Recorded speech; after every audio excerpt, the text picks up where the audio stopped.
آج کی یہ تحریر مذہبی عقیدت، ظلم کے خلاف مزاحمت اور مخلوق کے ساتھ حسن سلوک جیسے فلسفیانہ اقوال کا ایک مجموعہ ہے۔ آئیں سیدھا اس پر اپنا تنقیدی جائزہ شروع کرتے ہیں۔ بسم اللہ۔ تحریر کی ساخت میں سب سے بڑی گنجائش اس کے آفاقی اور جنگجویانہ عناصر کو بین الاشخاص اخلاقیات کے ساتھ جوڑنے میں نظر آتی ہے۔ ہاں، یہ واقعی ایک واضح پہلو ہے جب ہم اسے پڑھتے ہیں۔ دیکھیں، اس کی ویکنس یہ ہے کہ تحریر کا آغاز ظلم، جہاد اور دجال جیسے انتہائی سخت اور عالمی موضوعات سے ہوتا ہے، لیکن اچانک بغیر کسی واضح پل کے یہ نجی اخلاقیات کی طرف چلی جاتی ہے۔ بالکل، یعنی اچانک بات دل آزاری بدترین گناہ ہے پر آ جاتی ہے۔ یہ اچانک تبدیلی پڑھنے والے کا دھیان بانٹ دیتی ہے اور مواد بکھرا ہوا محسوس ہوتا ہے۔ اصل میں قاری کے ذہن کی ایک مخصوص رفتار ہوتی ہے۔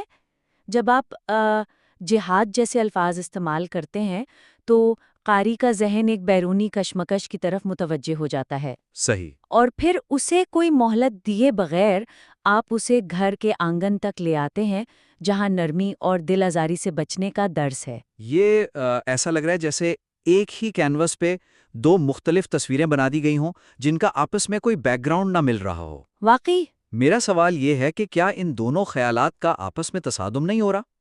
قاری کو تو لگے گا کہ ان حالات میں ایک واضح ٹکراؤ ہے۔ تصادم کا یہ احساس اس لیے پیدا ہو رہا ہے کیونکہ فریمنگ ڈیوائس غائب ہے۔ اچھا۔ ہاں، سجیشن میری یہ ہے کہ ان بکھرے ہوئے خیالات کو مخصوص حصوں میں تقسیم کریں، ایک ایسی بنیادی سوچ شامل کریں جو ان دونوں تصویروں کو ایک ہی کینوس کا حصہ بنا دے۔ تو اس کو ہم عملی طور پر کیسے ٹھیک کر سکتے ہیں؟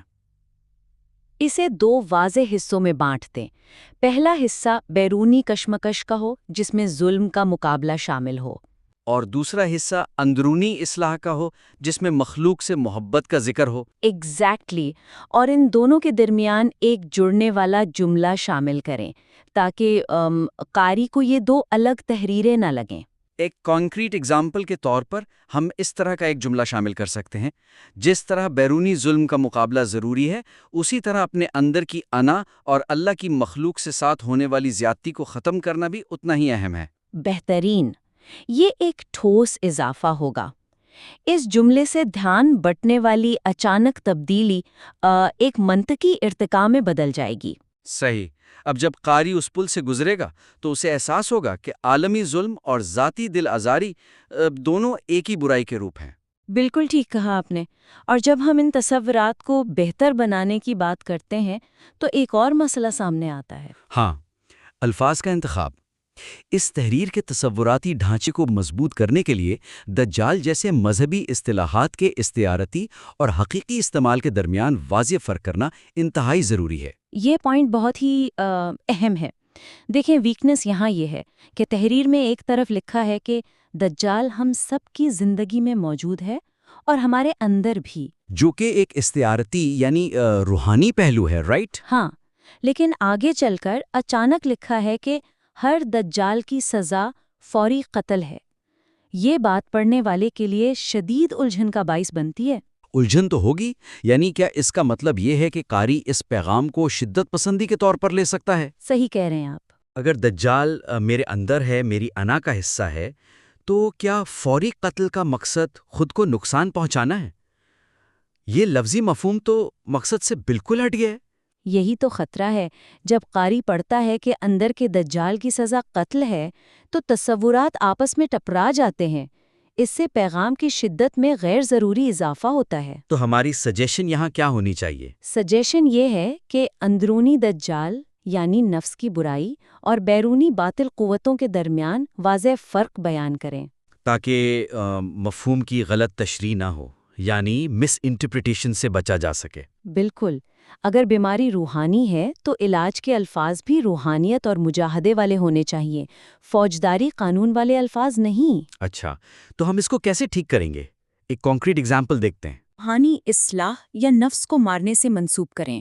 جیسے مصنف عبارت کو اس طرح بدل سکتا ہے: ہماری اندر چھپے دجال کی سزا یہ ہے کہ اسے فوری طور پر روحانی کوشش سے قتل کر دیا جائے۔ اور پھر اس کے آگے جوڑ دیں، جبکہ بیرونی باطل کے خلاف مفاہمت کے بجائے مزاحمت کی جائے۔ واہ، اس طرح دونوں تصورات اپنی اپنی جگہ واضح ہو گئے ہیں۔ استعارتی مفہوم اور حقیقی مفہوم دونوں اپنے صحیح دائروں میں آ گئے ہیں۔ ہاں، روحانی کوشش نے قتل کے لفظ کو ایک تصوراتی معنی دے دیا ہے۔ اب غلط فہمی کا کوئی امکان نہیں رہا۔ اور اسی منطقی تسلسل کو آگے بڑھاتے ہوئے تحریر کے آخری حصے کی طرف چلتے ہیں۔ صحیح۔ امید اور مایوسی کے حوالے سے پیش کیا گیا بہترین نقطۂ نظر مزید فلسفیانہ گہرائی کا متقاضی ہے، تاکہ یہ محض چند الگ تھلگ اقوال نہ لگیں۔ یہ آخری حصہ اصل میں بہت خوبصورت ہے۔ واقعی تحریر میں عزازیل اور ابلیس کا موازنہ بہت زبردست اور انوکھا ہے۔ عزازیل جو رحمت الہی کا امیدوار تھا اور ابلیس جو رحمت سے مایوس ہے۔ لیکن ویکنس یہاں یہ ہے کہ اس قابل غور فلسفے کو اچانک چھوڑ دیا گیا ہے۔ یہ واضح ہی نہیں کیا گیا کہ پڑھنے والا ان آزمائشوں میں اس امید کو کیسے برقرار رکھے۔ یہ بالکل ایسا ہے جیسے آپ نے ایک مریض کو مرض کی شدت بتا دی ہو اور دوائی کا نام امید بتا کر چھوڑ دیا ہو۔ جی ہاں، لیکن دوائی کھانے کا طریقہ اور وقت نہیں بتایا۔ ایک عام قاری امید کیسے پیدا کرے اس ظلم سے بھری دنیا میں؟ اصل میں امید صرف ایک خوشگوار احساس نہیں ہے، یہ حرکت اور عمل کا نام ہے۔ صحیح کہہ رہی ہیں آپ۔ ان اعلیٰ تصورات کو زندگی کی حقیقت سے جوڑنے والا کوئی پل یہاں موجود نہیں ہے۔ اس لیے میری سجیشن یہ ہے کہ امید اور مایوسی کے اس تصور کو واپس تحریر کے آغاز میں بتائے گئے ظلم کے سامنے ڈٹ کر کھڑے ہونے کے مقصد کے ساتھ جوڑیں۔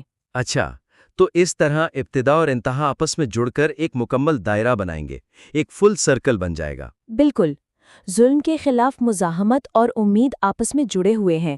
جب تک آپ ظالم کے سامنے کھڑے نہیں ہوتے، امیدوار ہو ہی نہیں سکتے۔ اس کی ایک کانکریٹ اگزامپل بناتے ہیں۔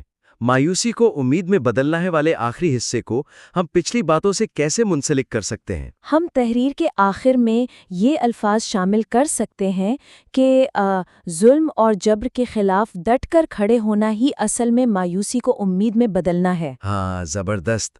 اور آگے یہ لکھا جا سکتا ہے، کیونکہ جو شخص موت سے بے خوف ہو کر مخلوق کی بھلائی کے لیے لڑتا ہے، وہی اصل میں رحمت الہی کا سچا امیدوار ہے۔ دیکھیں، اس طرح تحریر کے تمام بکھرے ہوئے دھاگے ایک ساتھ جڑ جائیں گے۔ قاری کو ایک منطقی تسلسل محسوس ہوگا۔ واقعی، ابتدائی حصے میں موجود ظلم، درمیان میں موجود مخلوق سے ہمدردی اور آخر میں امید کا فلسفہ سب ایک جان ہو گئے ہیں۔ اور اس سے یہ تحریر محض اقوال کے مجموعے سے نکل کر ایک باقاعدہ فلسفیانہ دستاویز بن جائے گی۔ بہترین۔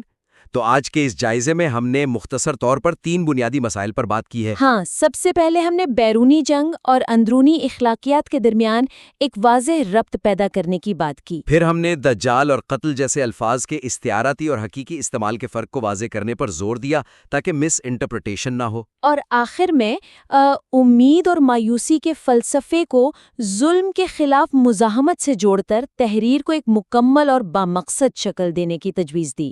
صحیح۔ سننے والے مصنف سے گزارش ہے کہ ان تجاویز کی روشنی میں اپنی اس گراں قدر تحریر کو مزید بہتر بنائیں اور ہمیں دوبارہ بھیجیں، تاکہ ہم اس نئے اور مضبوط روپ پر مزید گفتگو کر سکیں۔ بالکل۔ آج کے لیے اتنا ہی۔ اپنا خیال رکھیے گا۔